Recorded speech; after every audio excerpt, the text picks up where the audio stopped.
de suivre cette édition complète de l'information sur Equinox Télévision. D'abord, cette souffrance des populations dans une localité située dans l'arrière-pays du Cameroun. Vous allez le voir en image, comment elles éprouvent des difficultés à pouvoir se mouvoir, notamment à pouvoir faire circuler les marchandises. Les routes sont en piteux état, enclavées, difficile de pouvoir rallier les principales villes dans la région du centre. Et là, cela impacte sur les capacités d'écoulement des produits agricoles. Nous y reviendrons.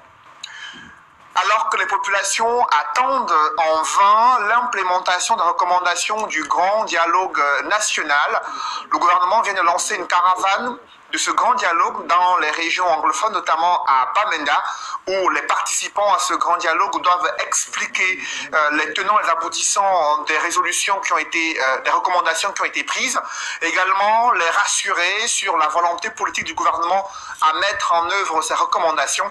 Je vous propose de suivre une attitude des évêques ayant participé à ce grand dialogue national.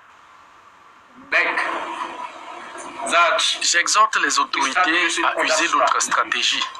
L'une d'elles, c'est de mettre fin aux violences, d'où qu'elles viennent. Nous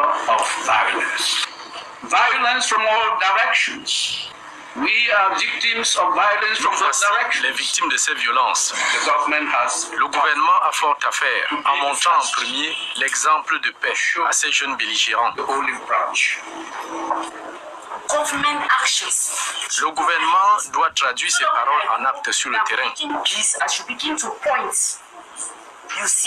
Quand nous prêchons la paix sans des pièces à conviction que la situation évolue, les populations nous répondent que c'est du déjà entendu.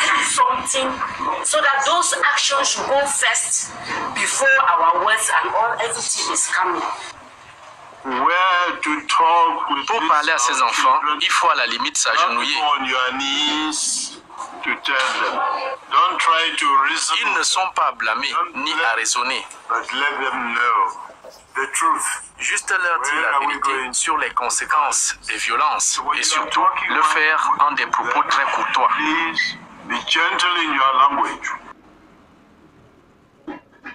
Le grand dialogue national, l'horizon reste flou concernant l'implantation des recommandations qui ont été formulées au terme de 5 jours de discussion dans le cadre de 8 commissions qui avaient été mises en place. La classe politique, notamment celle de l'opposition, critique cette lenteur observée dans la mise en œuvre des recommandations du grand dialogue national. Elle déplore le fait que le chef de l'État s'est rendu à Paris en France pour rassurer la communauté internationale sur sa volonté de mettre en œuvre ce statut spécial dont le contenu reste méconnu des Camerounais. Dans les rangs du RDPC, on salue la stature du chef de l'État, homme politique avisé, grand avocat de l'Afrique, durant sa participation à ce forum de Paris sur la paix et la sécurité. Regard croisé de l'opposition et des militants du parti au pouvoir dans ce reportage que signe Flavien Valondongo. Des acteurs politiques de l'opposition, comme du parti au pouvoir, attendent désespérément l'implémentation des résolutions du grand dialogue national et surtout la mise en musique de l'annonce du statut spécial aux régions du nord-ouest et du sud-ouest secouées par la crise. Le séjour du chef de l'État à Paris, prenant part au forum sur la paix et la sécurité, alors que le Cameroun en est une victime, étonne les acteurs politiques. Le président de la République gagnerait à savoir qu'on gouverne pour son peuple d'abord. D'abord pour son peuple. Il gagnerait à plus s'exprimer pour son peuple et non pas chaque fois à sauter dans un avion pour aller montrer une autre image de ce qu'il n'est pas du tout à l'intérieur du pays. Ça traduit un peu comment le Cameroun est donc gouverné. C'est l'improvisation, c'est le déni permanent. Donc, je suis plus que les Camerounais aient pu être surpris. Si le ministre de la Communication du Shadow Cabinet du Social-Democratic Forbes qualifie de non-événement le séjour de Paul Biya à Paris, au pur, l'on estime que parler des questions de sécurité à Paris, alors que le Cameroun est secoué, tout cela semble être une vue de l'esprit. Notre président aujourd'hui, après 3 ans de la guerre anglophone, n'a pas pris la parole de manière solennelle, que ce soit sur la place de Boya ou de Bamenda, pour dire aux personnes qui gouvernent, qui côté. Aujourd'hui, je suis venu vous voir pour que nous puissions établir un certain nombre de choses. Ça a été pour moi une balade tout simplement, c'est-à-dire on a cherché à trouver un petit séjour privé au chef de l'État pour se balader. Le militant du parti au pouvoir, invité de droit de réponse sur Equinox Télévision, semble surpris par des réactions de l'opposition quant à la participation du président Paul Biya au Forum sur la paix et la sécurité à Paris. Je suis surpris de voir ici des hommes politiques, des experts en lecture politique sociale, analyser la présence d'un président de la République dans un sommet aussi important, pas des faits divers de la base, des gens qui chantent devant un hôtel, du fait que le président avait des soucis pour s'exprimer et on veut donner au président de la République un cours. Comment est-ce qu'on doit se comporter pendant une causerie dans un sommet, 37 ans de pouvoir. Je laisse les autres années de haute gestion de l'État. Je suis surpris qu'on me dise ici qu'on aurait aimé que le président de la République parle du nozo avant de parler du non. Que sont devenues les résolutions du grand dialogue national? Alors que les déplacés peinent à retourner dans leur village, les villes mortes se poursuivent, les tueries sont enregistrées également. L'avocat et analyste politique s'indigne du rôle joué par le président Biya au sommet de Paris. Le président de la République nous a démontré en mondial de vision qu'il ne connaît pas l'histoire du Cameroun. Il a avoué publiquement en mondial vision qu'il essaye d'assimiler les anglophones depuis. Nous avions eu l'opportunité de les intégrer. Ce qu'il a dit, de les intégrer complètement. Ça n'a pas marché. Alors, cela m'amène à dire que vraiment, il sait très bien que depuis 1961, ça ne s'est pas bien passé et que les anglophones veulent affirmer leur indépendance en se joignant à la République du Cameroun. Alors, monsieur le président, la guerre qui continue au nord et au sud-est, c'est pourquoi. Avec le double scrutin à venir et la création de la commission de sensibilisation des masses sur la reprise de la vie dans les régions anglophones, il sera difficile de mener à bien cet exercice. Comment cette mission ira sur le terrain? Ils vont rencontrer qui? Ils vont rencontrer personne. Tout ce qu'on a trouvé à Yaoundé, c'était quoi? Il faut convoquer le corps électoral. Vous allez rencontrer qui? Et les campagnes vont rencontrer qui? Tous vivent hors du nord-ouest et du sud-ouest. En somme, la classe politique et les populations attendent avec la patience des premiers chrétiens l'implémentation des résolutions du grand dialogue national pour un éventuel retour à la paix au Cameroun. La situation des droits de l'homme ne cesse de se dégrader dans ces régions anglophones. Selon la directrice exécutive du réseau des défenseurs des droits humains en Afrique centrale, Maximilien Ngombe, invité de l'émission La Vérité en face, sur Equinox Télévision, a fait des révélations troublantes sur l'impact de cette guerre sur les femmes et les enfants. Je vous propose de l'écouter. On a fait une vidéo sur la question des femmes, surtout les femmes qui sont devenues, n'est-ce pas, des prostituées, des prostituées de la guerre. C'est comme ça qu'on les appelle. Quand vous allez à Bonabé, d'ailleurs vous le savez, vous avez fait des reportages là-dessus. Nous, ce qu'on a fait, c'est plus que ça. C'est-à-dire on est allé voir dans les maisons, par exemple, dans quelques villages, à l'extrême nord, pour voir les motivations concrètes. C'est que vous arrivez, vous trouvez que un monsieur est parti en brousse, il ne peut plus rentrer parce qu'il a peur des représailles des séparatistes et de l'armée. Donc ils sont pris entre entre le marteau et l'enclume. Donc ils ont abandonné la femme et les enfants. Parmi les enfants, il y a des enfants, des jeunes filles de 16 ans, 17 ans qui étaient à l'école, qui jouissaient d'une protection familiale. Qu'est-ce que la maman leur dit? Allez vous chercher. Celles qui ont la chance d'arriver à Douala ou alors d'arriver à Souza et trouver par exemple du boulot comme femme de ménage moyennant 20 000 ou 25 000, très bien, elles se disent, elles sont sauvées. Celles qui ne peuvent pas, elles viennent par là parce qu'il faut qu'elles se cherchent pour nourrir, n'est-ce pas, leurs petits frères qui sont restés par exemple avec les femmes. C'est la première chose, les jeunes filles qu'on appelle les prostituées de la guerre. Les femmes maintenant, vous savez, l'arme la plus utilisée pour n'est-ce pas, humilier la femme, c'est le viol. Parce que tu te tais à jamais. Donc, quand vous allez au nord-ouest, sud-ouest, vous allez voir plus de visages de femmes meurtries, silencieuses, qui ne veulent pas vous parler parce qu'elles ont été violées. Et je vais vous faire une révélation. On a discuté avec les militaires, parce que ceux qui pensent qu'on ne discute pas souvent avec certaines forces de sécurité, ils m'ont reconnu, certains. S'ils m'écoutent là, ils peuvent le confirmer. Ils m'ont dit, il faut qu'on discute. Toute une nuit, j'ai voyagé toute une nuit pour Limbe. Nous nous sommes rencontrés. Et ils m'ont dit, madame, voilà notre situation. On nous demande d'aller à la guerre. En principe, nous devrons sortir tous les 3 mois pour rentrer d'abord. Pour pouvoir, n'est-ce pas, psychologiquement nous retrouver. Parce qu'il y a des atrocités, c'est la guerre. Mais le gouvernement camerounais vient de réagir à l'annonce de la suspension du Cameroun pour l'accès préférentiel au marché américain et les accusations de violation des droits de l'homme perpétrées par certains éléments des forces de sécurité et de défense, selon le président américain. Pour le porte-parole du gouvernement camerounais, René Emmanuel Sadi, les accusations du président des États-Unis d'Amérique sont un procès injuste vis-à-vis de l'armée camerounaise qui a toujours su assumer ses missions de protection des populations et défense du territoire dans le strict respect des conventions et des règles essentielles qu'impose l'exercice du métier des armes.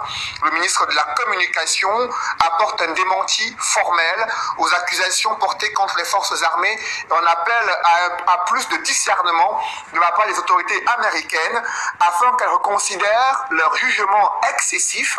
Le ministre de la Communication reproche à Donald Trump de rester insensible et muet devant les atrocités commises au quotidien par les groupes armés séparatistes dans les régions anglophones. Le ministre de la Communication qui a présenté un point de presse du côté de Yaoundé, il a néanmoins réaffirmé la volonté du gouvernement à continuer de bénéficier de l'AGOA dans le cadre d'un partenariat bénéfique et mutuel entre les États-Unis et le Cameroun. Dépassé par la vie, la sienne, celle d'une travailleuse au service de l'État, jamais rémunérée. 6 années pleines sans salaire. Agent de l'État recruté dans le cadre de l'opération spéciale des 25 000 en 2013. Triomphe sur le chômage d'une diplômée d'alors. Erreur. Bienvenue dans l'ère des terreurs. Le ministère des Affaires sociales m'a affecté à Tchouléré, dans le Mayoré au nord. Donc là-bas, vraiment, ça n'a pas été du tout facile pour moi. J'avais à cette époque-là 2 enfants et les conditions n'ont vraiment pas été passées. Parce que là, il fallait en même temps descendre de temps en temps sur Yaoundé pour venir suivre le dossier. Et en plus de ça, le transport coûte environ 50 000. Tout ça sans salaire. Tout ça sans salaire. Il fallait manger, il fallait chercher la maison, il fallait les petits besoins, tout ça là. Je n'avais pas de salaire. Même quand les primes arrivaient, mon délégué particulièrement, il ne me donnait rien parce qu'il considérait que je n'avais pas encore de matricule. Alors je n'avais droit à rien. 3 ans passés dans cet enfer septentrional, loin de son Yaoundé natal. Premier épisode d'une carrière professionnelle, jusque-là très amère. Deuxième épisode enclenché par une connaissance, nommé directeur des affaires générales du ministère des Affaires sociales en 2016. J'ai expliqué ma situation au niveau DAG. C'est elle qui a vraiment, qui était partie sur pied, le ministre, vu ma situation. C'est elle qui a permis à ce que je puisse être affectée ici à Yaoundé. Nouveau poste service des affaires sociales du commissariat du 6e arrondissement de Yaoundé. Le cœur de l'indigence bat encore plus fort là. 2016-2019, 3 années supplémentaires accueilli la cerf coulante de la pauvreté extrême. En plein tournage, on lui annonce que ses 2 enfants sont expulsés de l'école pour défaut de paiement de la première tranche de scolarité. Faut laisser. Normalement, depuis fin octobre, je devrais normalement avoir fini la première tranche. Mais vu les difficultés du travail, non sans salaire, sans matricule, je ne peux pas tout payer. Comme elle, une 50aine d'autres agents de l'État dans la même situation, regroupés au sein d'un collectif en gestation. Sur les 25 000 recrues entre 2011 et 2013, il serait plusieurs centaines jamais prises en charge par l'État. 1000 et une requête est mise au ministère de la fonction publique et de la réforme administrative pour un résultat néant. Même l'instruction du Premier ministre a été bottée en touche. On est dépassé, on a eu des informations selon lesquelles les matricules auraient été vendus à 700 000. Donc nous tous comme ça, nous sommes inquiets.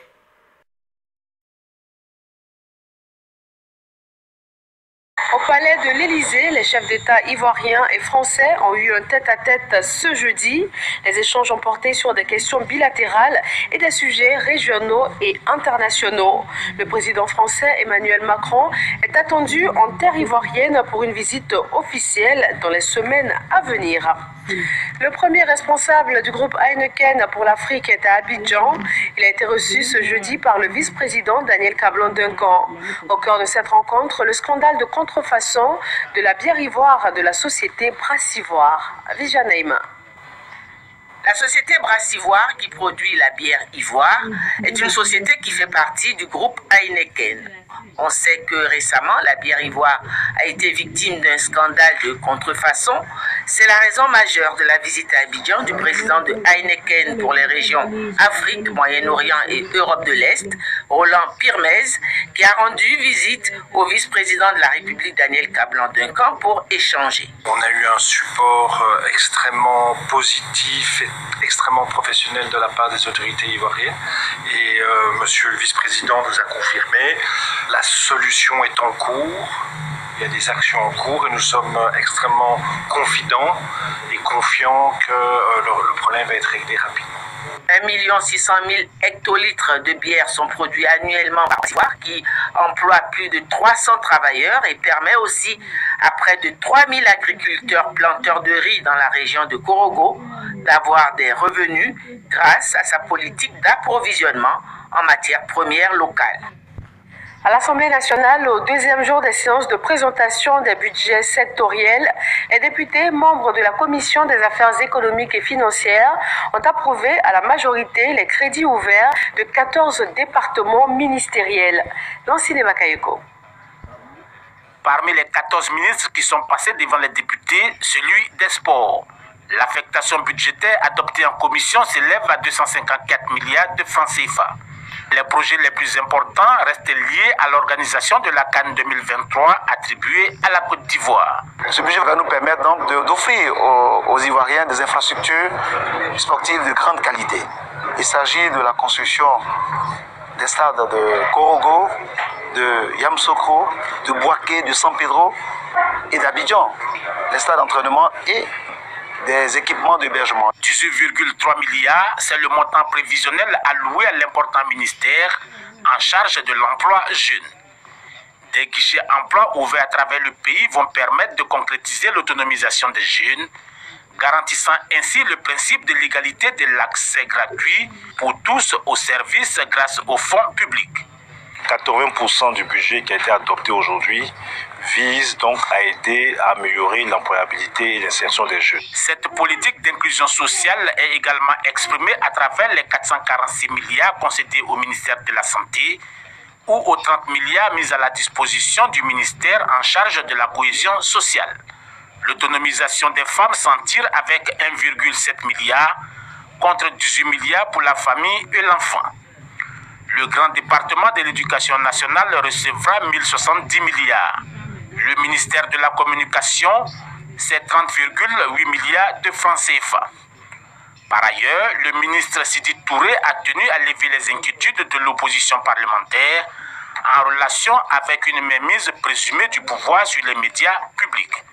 La Côte d'Ivoire ne peut pas être prise à défaut par rapport au non-traitement équitable de l'information en Côte d'Ivoire parce que nous avons toutes les autorités de régulation qui sont à la tâche. Vous avez la ACA, vous avez l'ANP, autant d'autorités qui sont là aujourd'hui qui nous permettent de nous assurer que chacun dans sa diversité d'opinion puisse l'exprimer, chacun dans sa diversité de position puisse être visible et donc ceci pour tous les citoyens à traitement égal.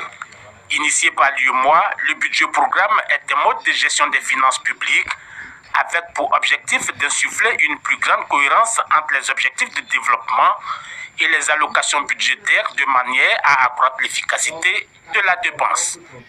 Et on s'intéresse à la rencontre ce jeudi entre la Commission électorale indépendante et le ministère de l'Administration et de la Décentralisation. Un seul point à l'ordre du jour, les élections de 2020. Éric Goré. La Commission électorale indépendante CEI est au travail pour accomplir sa mission avec sérénité et dans les meilleures conditions. L'institution entend prendre toute sa place dans l'organisation des élections en 2020. Et pour réussir sa mission, elle a le soutien de plusieurs structures, organisations et même de l'administration publique, dont le ministère de l'administration du territoire et de la décentralisation. Sidiki Diakité a eu une séance de travail avec les membres de la commission électorale indépendante conduite par le président. Le président de la CEI, Kuibière Koulibaly Ibrahim, et le ministre de l'administration du territoire et de la décentralisation, Sidiki Diakité, donnent les grandes lignes de cette rencontre de travail. C'est vrai que la Constitution lui prescrit que l'organisation des élections ressortit à la compétence de la commission électorale indépendante. Mais il se trouve que le corps préfectoral est l'autorité qui représente l'exécutif dans nos différentes circonscriptions administratives. Et on n'oublie pas aussi que dans toutes nos commissions locales, le corps préfectoral est représenté. La question de la mise à disposition des fonctionnaires, le moment venu, pour ce qui concerne donc la gestion des bureaux de vote, la question également de la sensibilisation des populations à exercer leurs droits civiques et politiques s'agissant donc des différentes élections. Le nouveau président de la commission électorale indépendante a été élu le 30 septembre 2019 pour un mandat de 6 ans non renouvelable. Nous sommes à J-1 du Salon international de l'agriculture et des ressources animales d'Abidjan. À 24 heures de l'événement, une délégation composée de 3 ministres s'est rendue sur le site qui va abriter cette exposition. Ils sont allés s'assurer que tout est fin prêt pour que le Sahara 2019 tienne toutes ses promesses. Noël Niagno. Le Sahara, Salon international de l'agriculture et des ressources animales et halieutiques d'Abidjan, édition 2019. C'est demain, le top départ. Sur 10 jours, tous les acteurs du monde agricole ivoirien, ceux venus de la sous-région, d'Europe, singulièrement de la France, le pays à l'honneur, vont mettre en valeur leur savoir-faire, les richesses agricoles, animales et halieutiques, des eaux et des forêts. 10 jours déterminants donc pour ce secteur stratégique pour l'économie ivoirienne. Voilà qui a motivé la visite des ministres de l'Agriculture et du Développement rural, de la promotion de la riziculture, des ressources animales et halieutiques sur les sites du salon à 24 heures de son ouverture. Objectif, s'assurer que tout est fait prêt pour la tenue de l'édition 2019. À ce niveau, le satisfecit du premier agriculteur ivoirien est sans équivoque. Je suis convaincu que d'ici demain, tout sera fin prêt.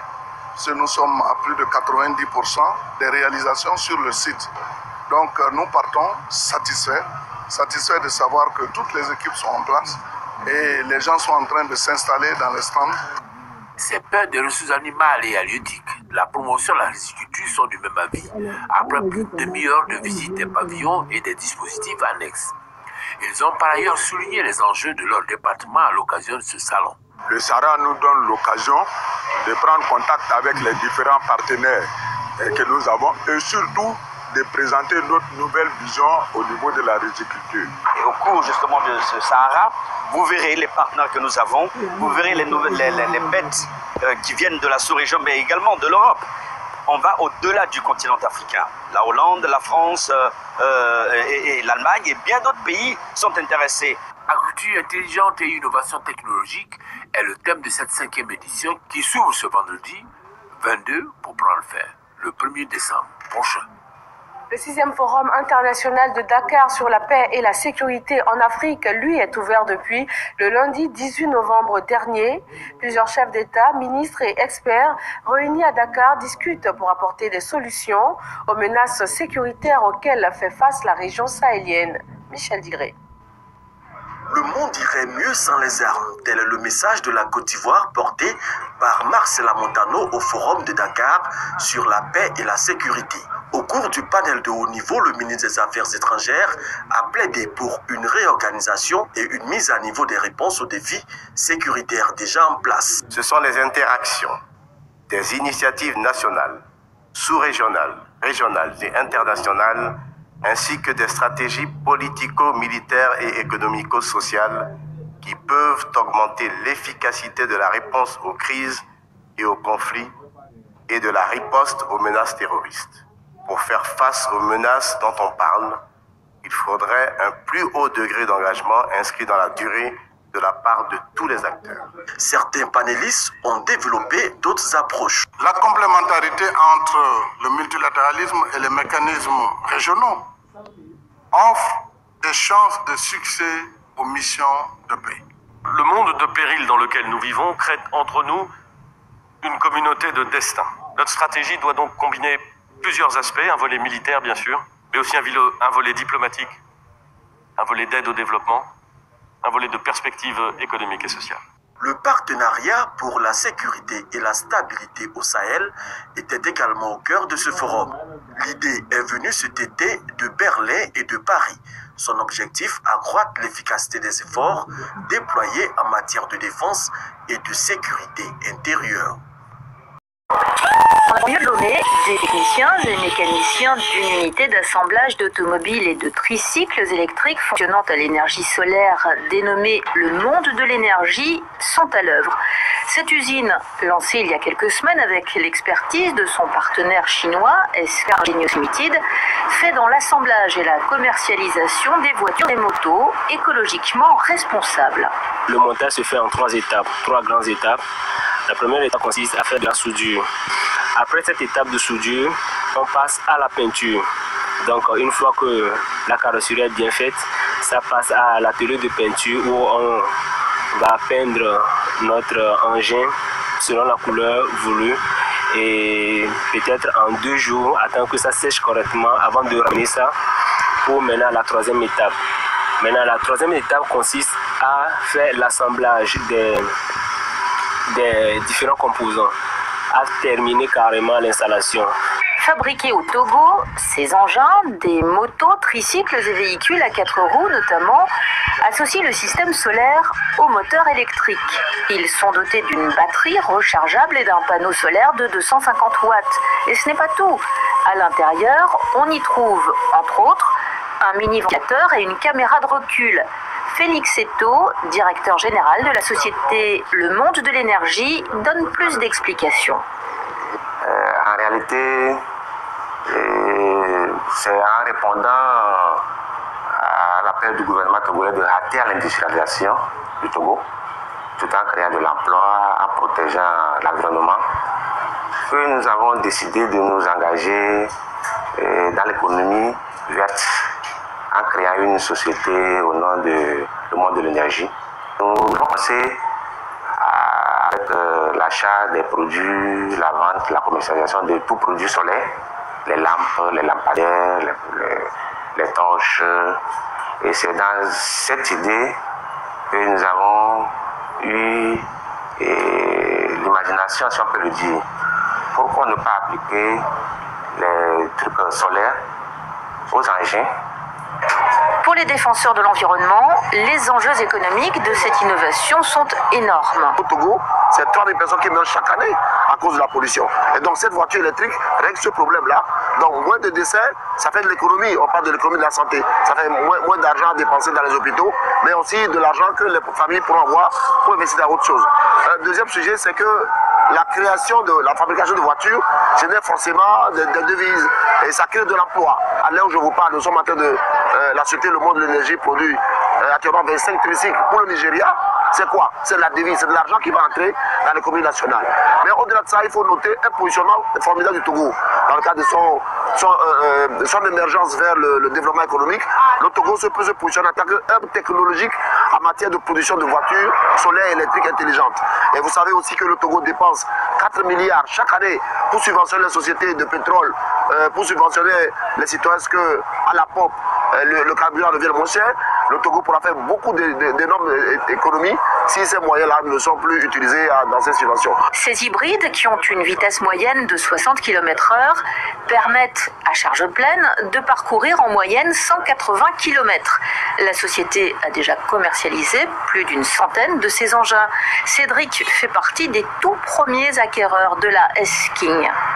J'ai fait le choix de cette voiture parce que premièrement j'aime l'environnement et voir tout ce qu'on dit dans les journaux et autres à propos de la couche d'ozone. J'ai voulu tester premièrement cette voiture, voir si ce qu'on nous dit est vrai. Et vraiment, les résultats sont encourageants. Ils sont nombreux encore à hésiter à faire le choix de l'écologie au motif du coût de l'engin, pas tout à fait à la hauteur de la bourse des Togolais. Le promoteur s'en défend. Si je dois payer un véhicule comme ça qui me coûte, ça c'est combien? Hors taxe, nous sommes dans les 3 900 000. Tout taxe, c'est 4 100 000. Des véhicules de cette taille, Toyota ou bien BMW, vous n'allez jamais trouver ça à la maison 4 millions, hein, mon frère. Tenez-vous bien. Jamais 4 millions de véhicules comme ça à la maison. Pourquoi dire que c'est cher pour nous? Autant plus qu'à la maison, Toyota, vous allez trouver des trucs comme ça, peut-être à 11 millions, 12 millions, ou bien 9 millions, si c'est la maison vraiment. Et vous allez encore payer de carburant. Nous, pas de carburant. Il n'y a pas de moteur, c'est des moteurs électriques, il n'y a pas de vidange, il n'y a pas de l'huile à moteur à changer, il n'y a pas de bougie à changer, il n'y a rien de ces choses-là. Et vous avez 4 millions pour le payer par rapport à Toyota, je ne fais pas de concurrence aux grandes marques, hein, c'est un exemple que je donne. De 4 millions à 9 millions quelque part, pourquoi dire que c'est cher? Visiblement essoufflés, les promoteurs de la voiture électrique solaire font des appels de phare à l'État togolais pour plus de soutien. Il y a 3 demandes majeures. La première, c'est en termes de créer l'environnement favorable. Par exemple, si on fait l'électricité, il ne faut pas exiger qu'on obtienne les plaques de voitures là-dessus. Donc, il y a un environnement favorable créé au niveau des lois pour que la production de ces voitures-là se fasse dans des conditions faciles. Deuxièmement, il y a la question de la réduction des frais à l'importation. Donc, que ce soit les villes, que ce soit les parties qu'on importe, que ce soit les panneaux, eh bien, nous payons des taxes à l'importation. Le Togo produit ces taxes-là. Et puis, troisièmement, il y a une dimension d'appui financier direct à ce qu'on puisse accompagner cette société en lui donnant des moyens, en envoyant peut-être des experts, en mettant à disposition des étudiants, des personnes, pour réfléchir pour que cette initiative puisse permettre vraiment de positionner le Togo sur la chaîne internationale. En Afrique, où la pollution reste la chose la mieux partagée, ils sont nombreux à croire que l'adoption de la mobilité verte pourra permettre de réduire l'ampleur du phénomène.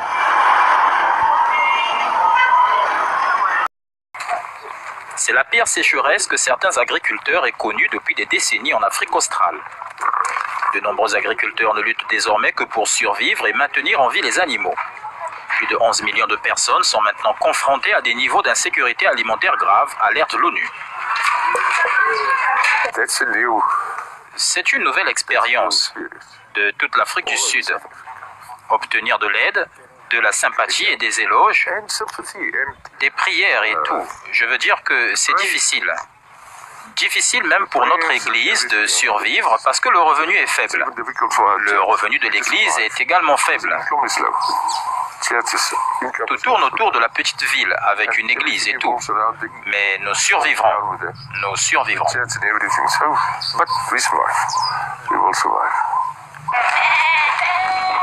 Plusieurs agriculteurs de la province du Cap-Nord, l'une des régions les plus touchées d'Afrique du Sud, voient leurs revenus diminuer et leurs dettes s'accumuler.